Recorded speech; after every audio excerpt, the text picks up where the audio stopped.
Hey guys, welcome to an all new episode of a pro wrestling podcast with Matt and friends. I'm your host, Matt Kozakowski, and alongside me today is one of my all time favorite professional wrestlers. He is the American Wolf, Davey Richards. Davey, how's it going, man? Good. Thank you for having me. Absolutely, man.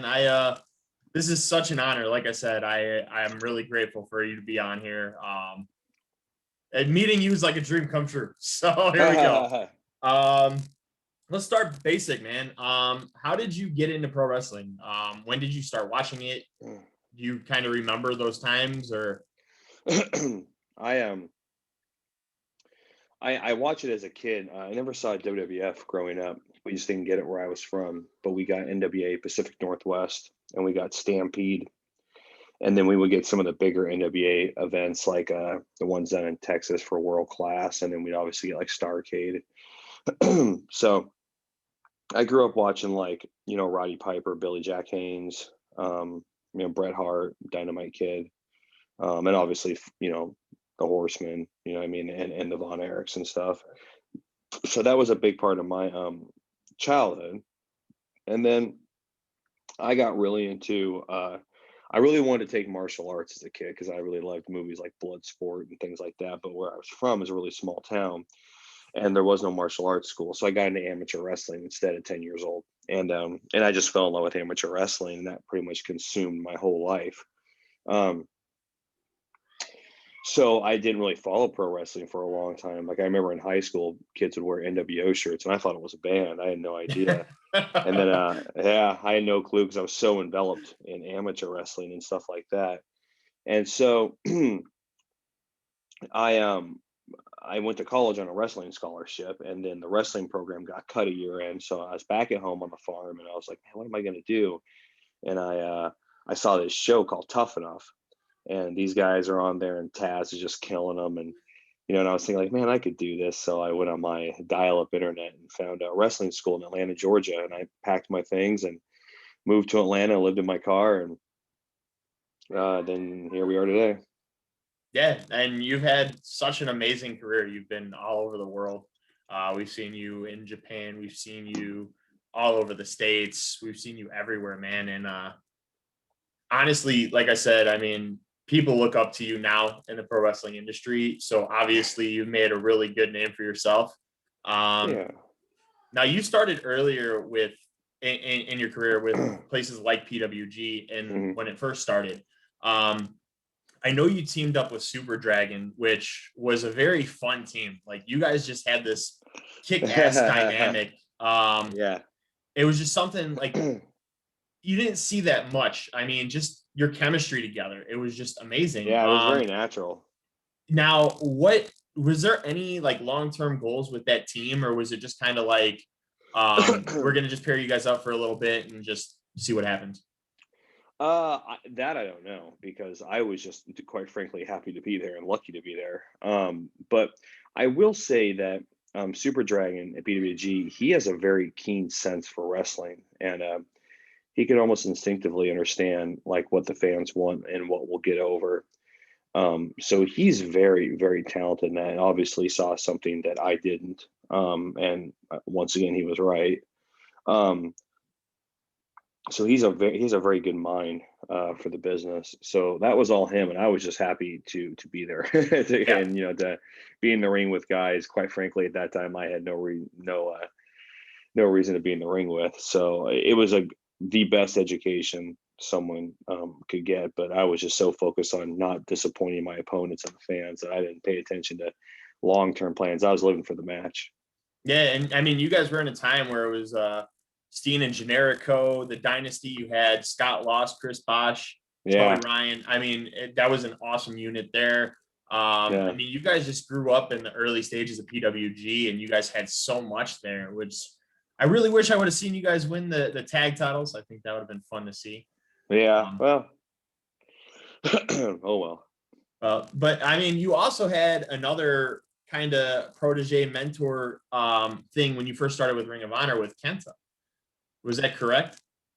Yeah, that was all Gabe Sapolsky's idea. Again, another, just incredible mind for the business. And he, my style has been very Japanese-esque, I guess. You know, I mean, I've always, you know, kind of, I guess, patterned myself. Just more of a realistic style, I guess, would be the best way to explain it. But he saw that and really knew that I wanted to go to Japan, and you know, he saw that as a good way to combine Ring of Honor and Noah just one step further. And you know, and I was very green at that time. You know, I mean, so it was a good place for me to be, because I shouldn't have been main eventing anything. I shouldn't have been a top draw. I was there to learn and to grow, and that was a good spot for that. Yeah. And, you know, we've seen a lot. I mean, you went from being his protege to No Remorse Corp. Yeah. We've seen that happen where you teamed up with Rocky Romero and Roderick Strong in that group as well. You and Rocky won tag titles in Ring of Honor and New Japan, if I'm correct. Yeah. Right? Yes. Now, Romero has used the finisher you guys used with teams past that. I believe it was the backbreaker rack knee drop combo. Oh yeah. And I've seen him use it numerous times, and I'm like, I wonder where he came up with that. And I was like, oh shit, it was Davey. Now, I mean, what was it like to team with somebody as the caliber of Rocky Romero and then team with somebody like Super Dragon? I mean, obviously they have similar styles but differences at the same time. Yeah, Rocky, Super Dragon was really good at structuring a match and like kind of foreseeing what the crowd would be into. He could really almost he could take a very educated guess. He knew what the fans wanted to see, and he could read a crowd really well. And so he was really good at that. Rocky was really, really, really smooth. You know, very proficient in multiple styles, so he could have a good match with anybody. So you know, they were both talented, just talented in different ways. So it was, again, I was very lucky to be in that, you know, environment to learn from both of them. Oh yeah, and I mean, Rocky is another one of those names that people talk about all the time. He's a true Right. legend in the business as well. Yes, absolutely. I've had the pleasure of seeing him live once, and it was so fun to watch. Good. And dude's just a talented wrestler. Good. Now, your time in PWG, you did win the world championship once as well. Tell us about that. Tell us about when you won the PWG championship. How did that feel? You know, did you want, you know, more than that before that? Did you want to win the tag titles before that? Or were you like, you know, all right, cool, I'll be world champion? Yeah, no, it was a huge honor, especially because you know, I started out there taking a Greyhound bus for 20 hours. So Yeah. it was a really big honor for me. You know, at that time I was overbooked. I was beat up. I was really kind of burnt out because I was going back and forth to Japan and Ring of Honor and then PWG, and then so I was, you know, I wish it could happen again so I could kind of savor it, you know, because I've learned how to you know, you know, how to like take care of myself a little bit better. Yeah. And not because I was just so, because you know, the thing people don't understand was, fast forwarding a little bit, when I was Ring of Honor champion, I was also the junior tag champs with Rocky in Japan. But this is before Ring of Honor and New Japan had a working agreement. So Yeah. like they didn't work with each other. So it was just me and caught in the middle trying to please everybody, and then throwing in PWG. And I was like, so I was burnt out, man, burnt out and beat up. So yeah, so I wish I could have enjoyed that a little bit more, but at the time I was just running on fumes. Now, I'm gonna jump somewhere else really quick and then jump back. There were rumors in, I believe, 2010 of you saying you were going to retire. Yeah. Was it because of all that, because you were burned out and stuff, or was it something different completely? I think some of it definitely was burnout. Just because, I mean, you know, I've been wrestling since I was 10, you know, so I mean, I was beat up, and I definitely was burnout, and I definitely, you know, I've never saw wrestling as something that I do. You know, wrestling's always been who I am. It's been my identity since I was a kid. So, you know, I've never looked at like wrestling as like my end goal, like the only thing I ever wanted to do in life. I am a wrestler. You know, it's Yeah. like I never like thought like, man, I really want to have brown hair. It's my goal in life to have brown hair. I just do have brown hair, you know? So I just like,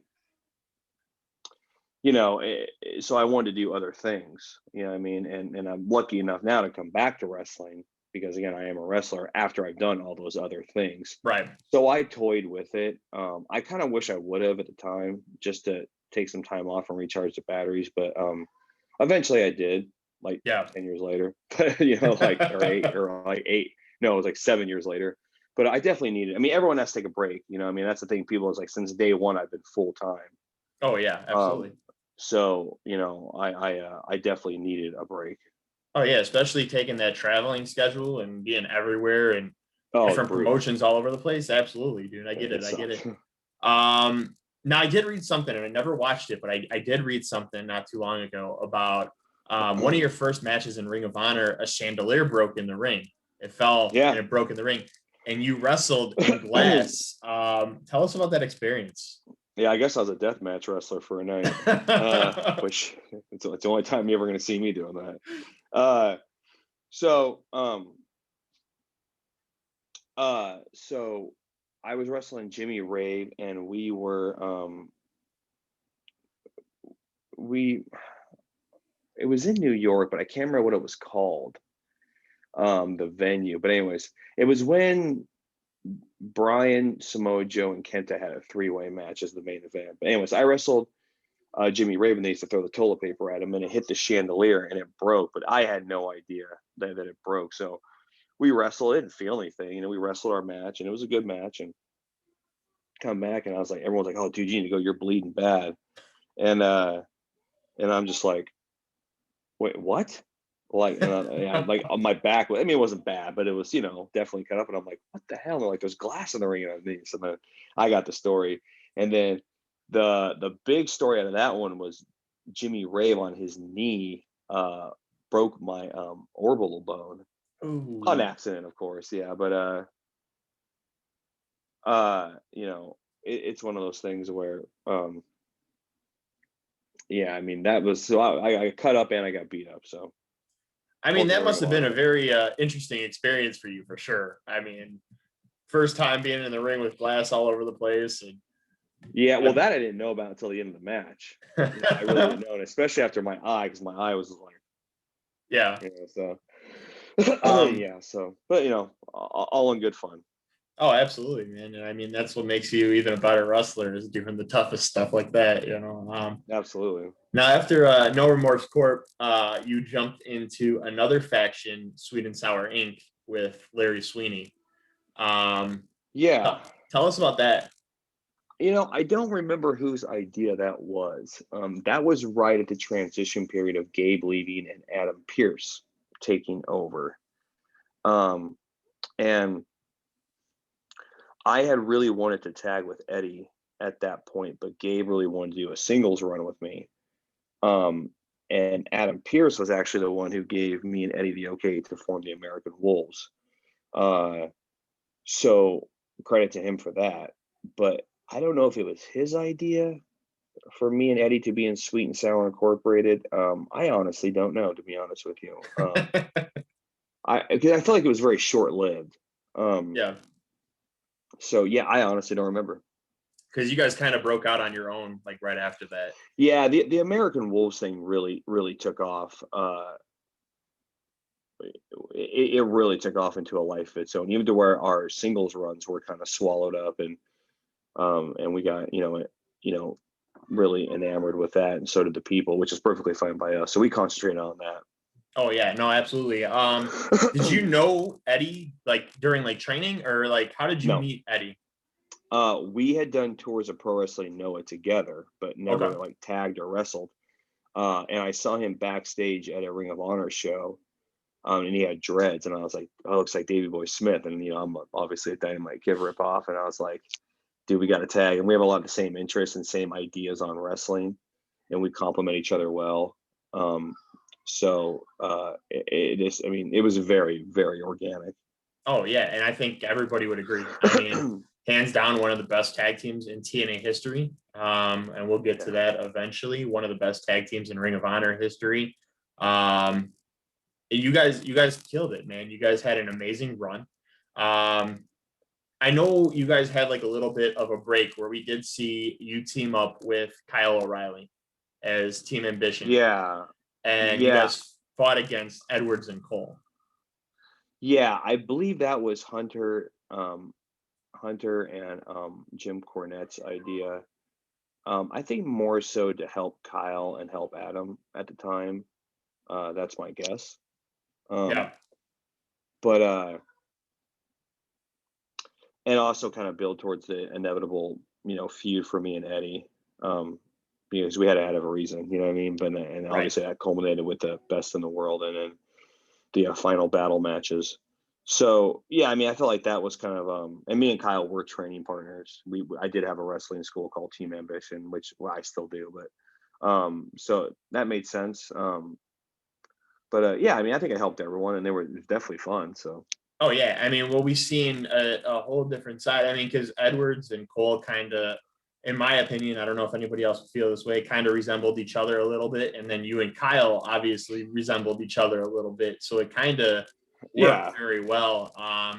That was one of my favorite matches. I remember watching it, and I was like, dude, this match is just mind blowing. It's awesome. Well, if I was smart, I should have copyrighted the Brainbuster head kick because I thought of that, and now Kyle and Bobby do it. But again, they do it much better than I would ever do it. So. No, I mean, hey, you're there to help them too, so I get it. Oh, no, they both do it much better than I would, so they can have it. You won the tag titles with Eddie twice in Ring of Honor, correct? I don't know. I don't know. And you did defeat Eddie to become world champion. You do remember that, right? No, not much because I was knocked out. Oh, wow. So after the top rope power bomb thingy, Eddie gave me a clothesline, and I don't think he knocked me. I think I just got knocked out. I don't think he did anything wrong. But the point of the moral of that story is that how good is Eddie Edwards? Because he literally carried me through what people say is a 5-star match, and I remember nothing of it. So Eddie Edwards is very good. Have you ever gone back and rewatched it? No. Okay. No, I don't. Okay. I don't want to see myself. Yeah, I don't want to see myself knocked out. Yeah, I mean, I get it. Yeah, I don't want. For everybody else to say it was a 5-star match, that's an accomplishment. I'll take their word for it. For sure. We did see after Ring of Honor, you did have a match in NXT. Was that your only one match in NXT, or did you have other matches in like WWE before? Or no? Yeah, I did some dark matches. I did one when I was maybe a month in the business. I didn't even have gear. I had to borrow Paul London's. Oh wow! And then I did a dark match. I think Fresno. I got beat up by Spokane. I got beat up by the Bashams. It was me and some other guy. But and it was cool. Our NXT time was cool. It was just never like a primary goal of mine. So, it was a good experience. Oh, for sure. I mean, we see all these names that have come from Ring of Honor to like NXT, main roster, WWE. And you've been in the ring with a lot of them. Kevin Owens, Tyler Black, Seth Rollins. We've seen you in Japan against Prince Devitt, Finn Balor. Yep. What was it like to be a big part of that history for them too? To be in the ring with them, be in matches against them, and just see what kind of a career that they've come out as well. I think it's great. It's the best part is that WWE, I feel like for a time, WWE was kind of trying to produce their own stars and not take people that had like come from like the independents or Japan. Because, any of us who grew up watching, Kevin Owens or Sami Zayn or Finn Balor or any of those guys, like, or Bryan Danielson, like, we're not surprised in the slightest bit they became as popular as they did because we knew they were great all along. But what's really cool about WWE is like now you have all these different styles in like one conglomerate. So it brings a really unique flavor. It's kind of like the old NWA or even, I would say the old NWA where like, all these guys that had cut their teeth in other territories and then got together and had all these incredible matches. It's like, well, Flair and Steve had these great matches. Like, to the surprise of whom. So, I mean, I think it's great that I'm very, again, fortunate I got to come up with those guys. I feel like I came up in one of the best times ever to be a student because, I was in a locker room with Chris Daniels, Brian Danielson, Samoa Joe, Loki, Yeah. and all these, and the list, I'm obviously going to forget a bunch of names, but like just all these people that were just amazing. And, I get to learn from all of them on top of going to Japan, so, I don't, I don't know if there'll ever be a time like that again, but of course I'm biased. So, I mean, it's a lot of good wrestlers now though. So I don't know, who knows? Yeah. It's a whole different crop of talent now, completely different. Yeah. You got bigger guys doing moonsaults and stuff like that. Yeah. It's insane. Now, was there ever talk about you guys signing a contract in NXT, or was there? We had heard rumors they wanted us to like go to SmackDown, but I don't. We weren't really. I mean, because we would have had to move to Florida. I had just become a paramedic, which is something else I really wanted to do, and I wouldn't be able to have done that. I could not take the Florida heat. I am from the Northwest. I melt, and Eddie's entire life and family is in Boston, so Yeah. it just wasn't, the right time, and it just wasn't a good fit on either side at the time. Because no one was. I mean, they were nothing but respectful and nice and welcoming to us, and we worked our butts off, and I think it was better for everyone because I would honestly feel bad if we got offered a contract, kind of half wanting to be there but half not. Yeah. And that could potentially take away a spot from someone where that's their life goal. You know what I mean? So. Oh, for sure. No, absolutely. I 100% get it. TNA was definitely a better fit for us. Was it your guys' idea, or was it WWE's, to name you guys the American Pitbulls? I don't know. I think I heard Jamie Noble's idea. Okay. I think I heard that. I don't know. I mean, we're the American Wolves. I mean, everyone. Right. I mean, right. When they said that, I remember watching that match, and I'm like, the American Pitbulls? Why? Like, I'm like, they're the American Wolves, man. I'm still gonna go to the turnbuckle and howl like the wolf. I'm not gonna go up there and growl. So I mean, right. I don't know. Yeah, they gave us some names. I know I was something Billington because Tom Billington, Dynamite Kid. Yeah. But Is Mom coming? I'm doing an interview. You want to say hi? Mom coming? Mom is coming. Mom was at Ring of Honor. Mm-hmm. You want to say hi? Hi. Hi, buddy. Mom was at Ring of Honor doing a pay-per-view. She'll be here. That's me, Angelina's son. That's awesome. So where was I? Oh yeah. So yeah, it just wasn't a good fit. And TNA was a much better fit, better balance. Well, I remember when you guys debuted in TNA like it was yesterday. You guys were like the policy members of MVP. Like, you guys just came out and people were excited to see you guys. You guys, I believe, if I remember correctly, you guys won the tag titles not too long after, but it wasn't like a long run. It was literally like a week, not even.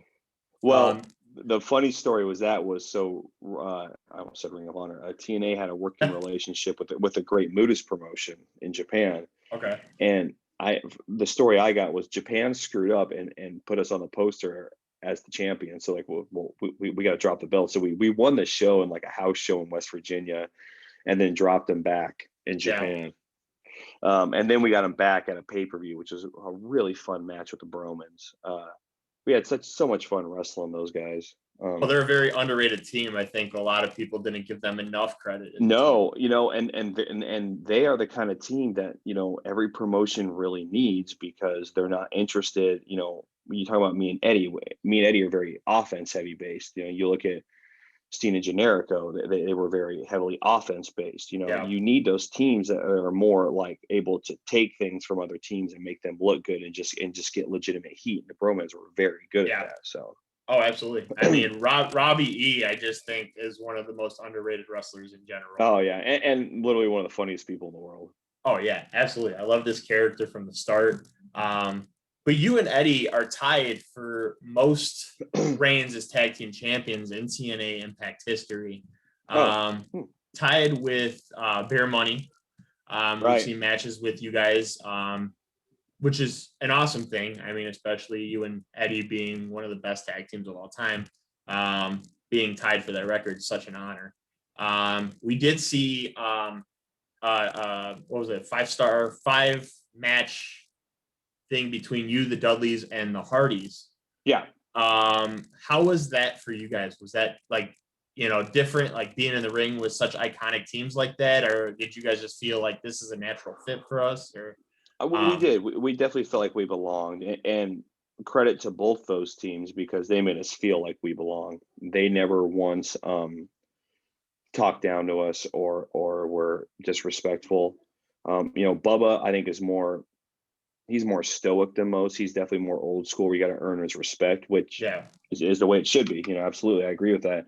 And I think we did earn his respect. I mean, but they were great to work with, and we learned so much from them. So I can't say enough good things about all of them.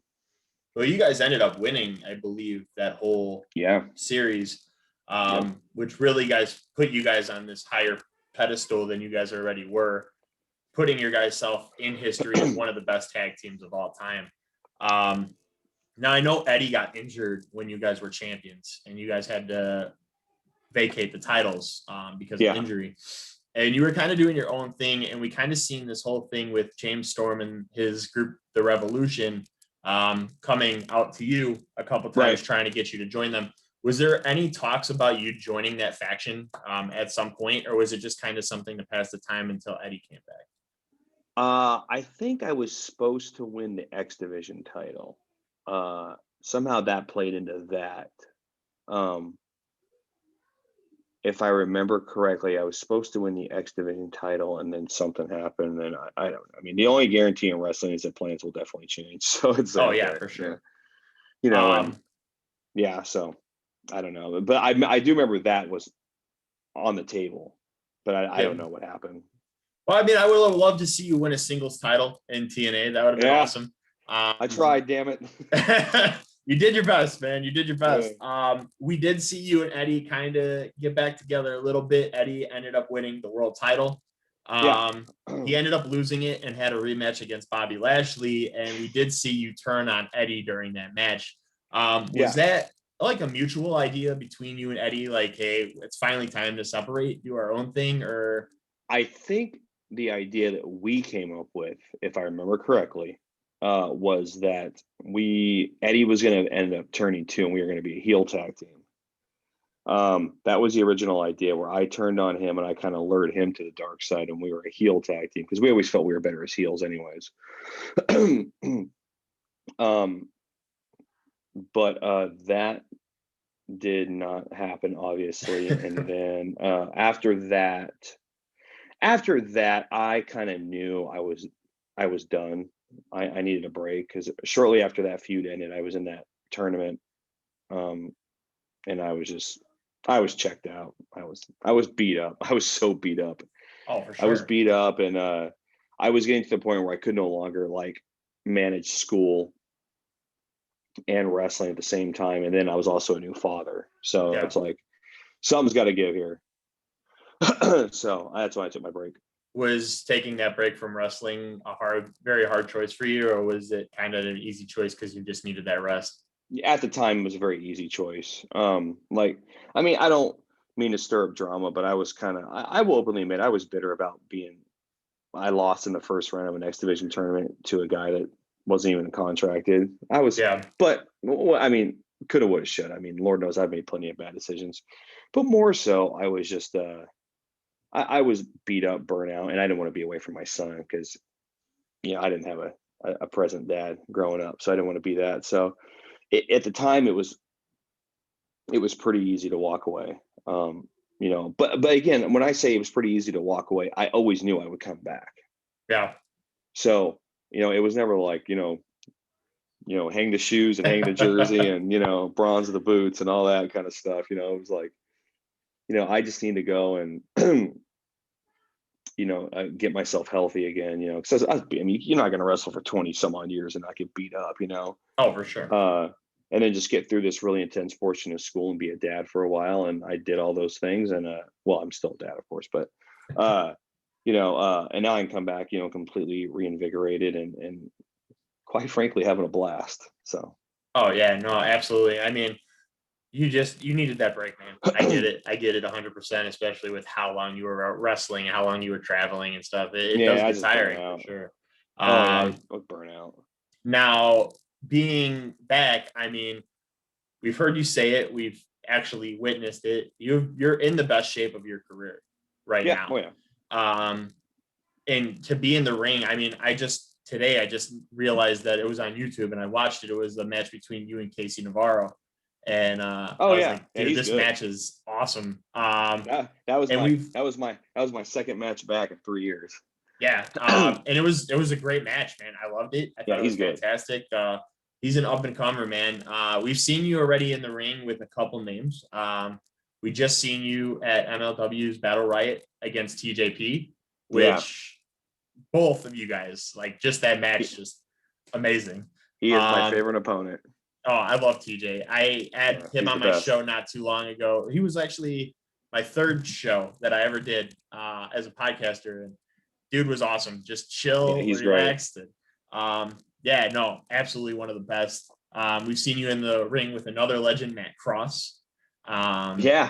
Which was awesome. And then another up and comer, you had Jordan Oliver in a match too. Yeah, he's really good too. Now there's a lot more names that are out there, obviously, that are up and coming. I tweeted not too long ago that I would love to see you wrestle Jacob Fatu for that MLW World Championship. Yeah, that guy is crazy talented. Holy when I crap. Say big dudes do moonsaults, he does that shit perfectly. He does everything.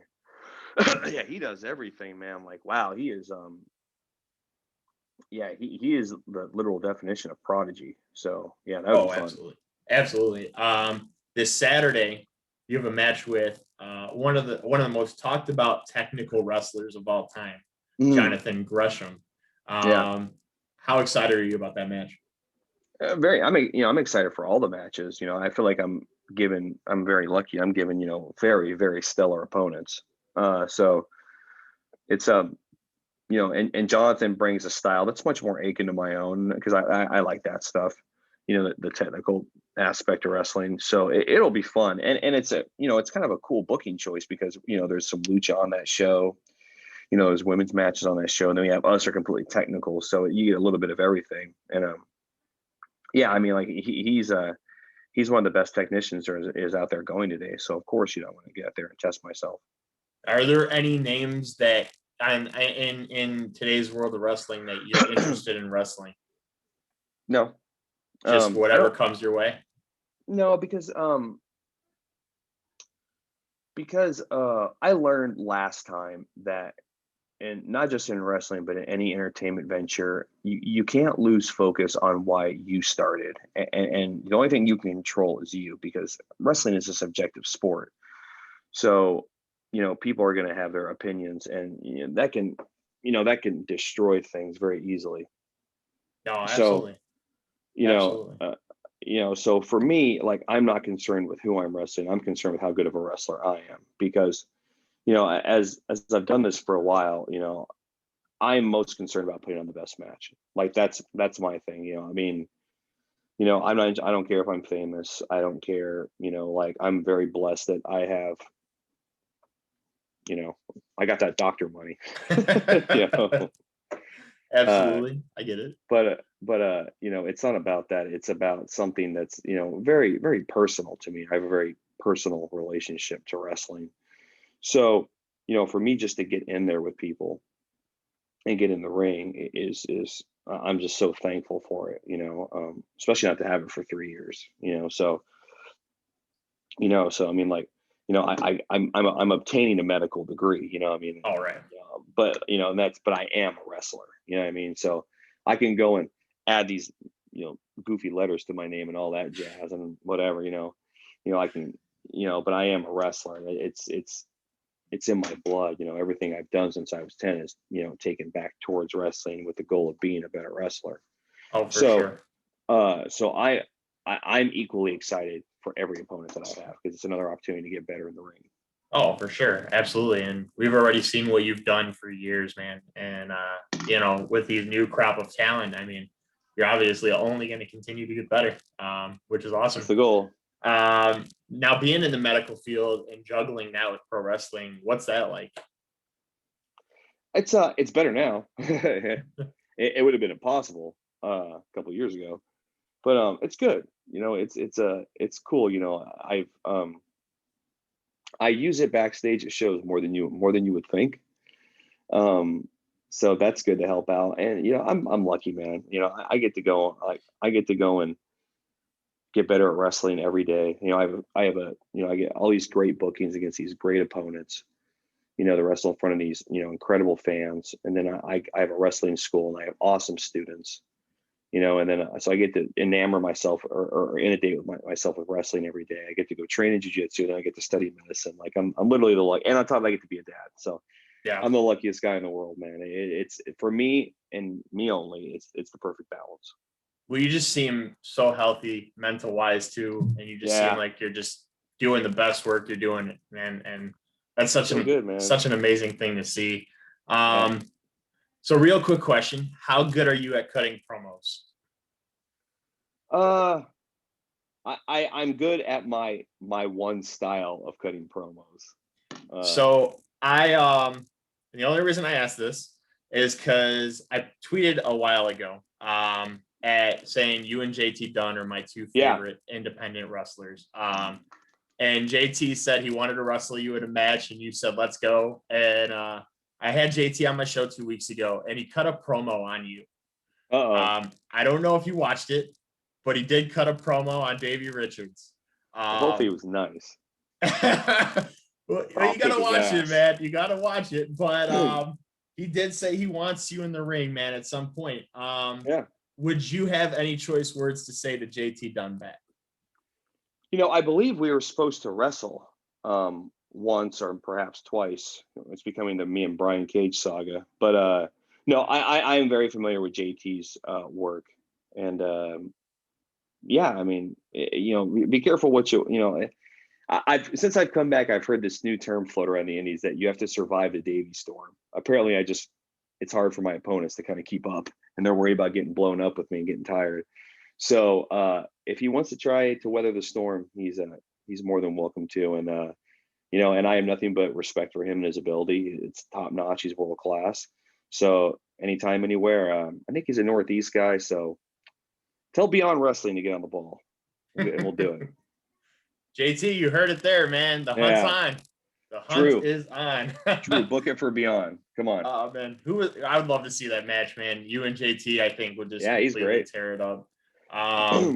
Now I have been doing this new thing recently on my show, where I've been asking wrestlers if they have any cool hobbies or anything that they collect that is something dear to their hearts.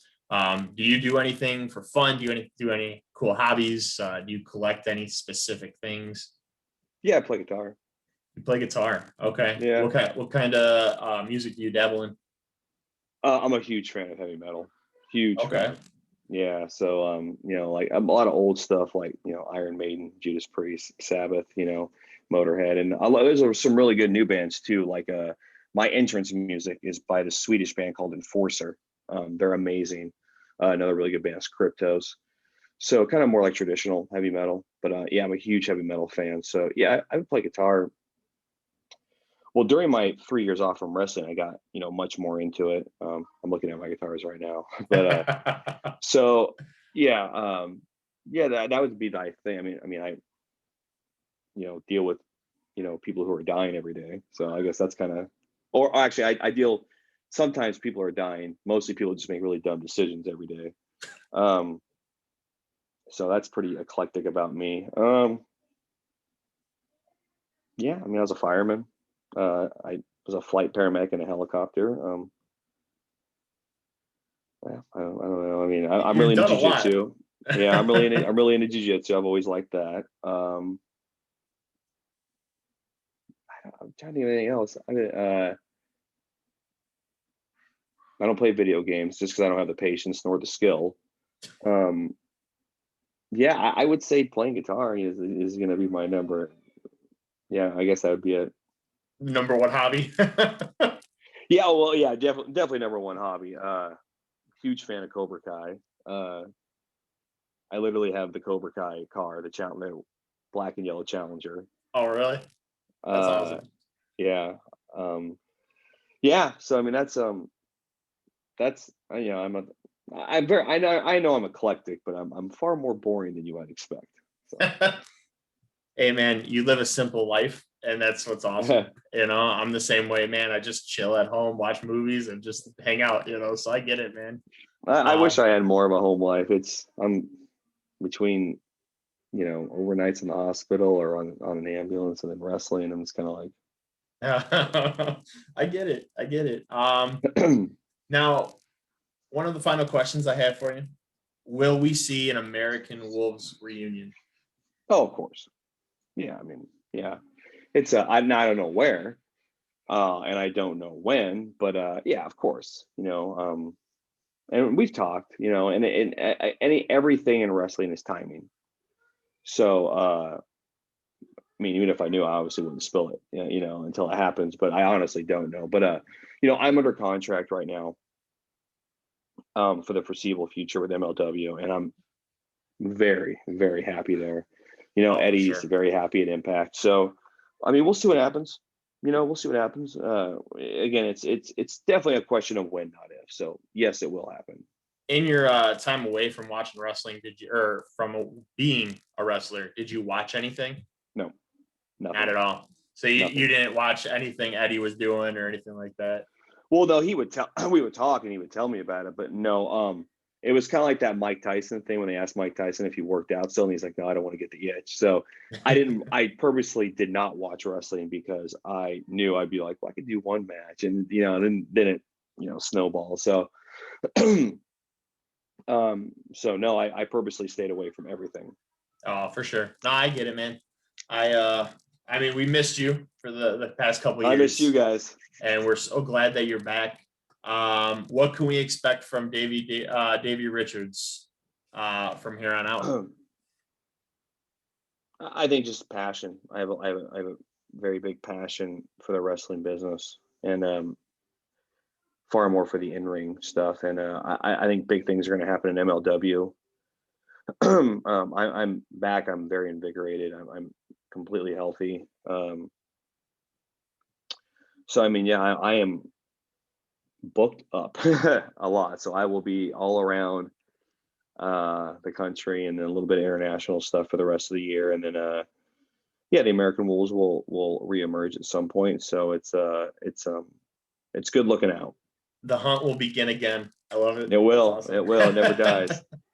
Well, MLW seems the place to be right now. Everybody's going. Everybody's doing their thing. MLW is probably one of the hottest organizations right now in pro wrestling.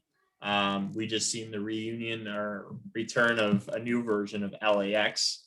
Yeah. We just seen the Battle Riot where Hammerstone finally gets his opportunity at the MLW Championship. We've seen the return of Davey Richards, which is awesome. I gotta get that North American Openweight title off him. That's what I gotta go. I gotta do that. Oh, we would love to see it, man. You versus Hammerstone, you versus Jacob Fatu. There's sky's the limit. I would love to see you and Tom Lawler go one-on-one. That is a match that I would love to see. So because I've actually wrestled Tom in Oregon for Prestige Wrestling one-on-one, and he was, you know, because you always get like this kind of like guys that come from outside pro wrestling into pro wrestling are like, oh, okay, this is going to be these clunky dudes that are stiff as a board and just, you know, but Tom, it was like, he's just like, him and Matt Riddle were like, you sure you'll even do this for a couple months or whatever? It's like, yeah, they were so good, man. So good and cool guys. And yeah, so I'm be more than happy to have matches with Tom. Oh, I met Tom once at a Black Label Pro show in Crown Point, Indiana. And one of the nicest guys I've ever met in my entire life. Such a cool guy. I remember after I met him, he came back to the ring because he had 2 matches that night, and he threw his shirt at me, and I was like, yeah, dude, I got his shirt. It's a cool dude. But yeah, one of the best, and I would love to see it on MLW. But sky's the limit for Davey Richards. Davey, it's been an honor, man, to have you on this show. No, honor is all mine. Thank you very much for having me. Do you want to tell the fans where they could find you at on social medias or anything like that? Yeah. My Twitter is @RichardsWesley, which Wesley Richards, as everyone knows, my real name because I can't think of anything else. My Instagram is Davey _Richards 83. And yeah, my school is Team Ambition. If anyone ever wants to come and work out and train, I'm always open to having traveling wrestlers in.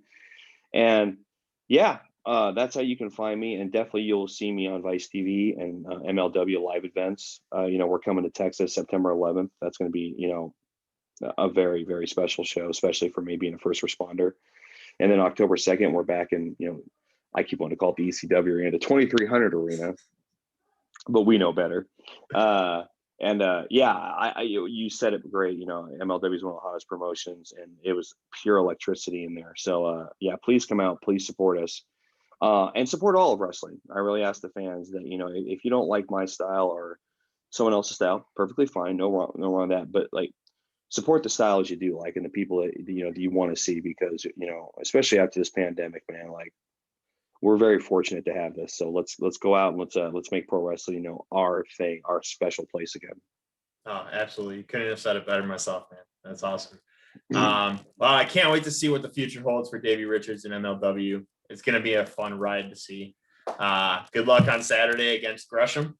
That's going to be Thank you very one much. hell of I'll a need match. it. Absolutely. One hell of a match. Everybody there is going to witness a spectacle.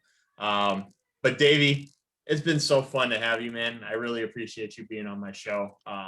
This is a dream come true for me, so I really appreciate it. Thank you so much, man. Until next time, guys, this has been a pro wrestling podcast with Matt and friends. This is Davey Richards, one of the best in the world. You guys have a good one. Thanks.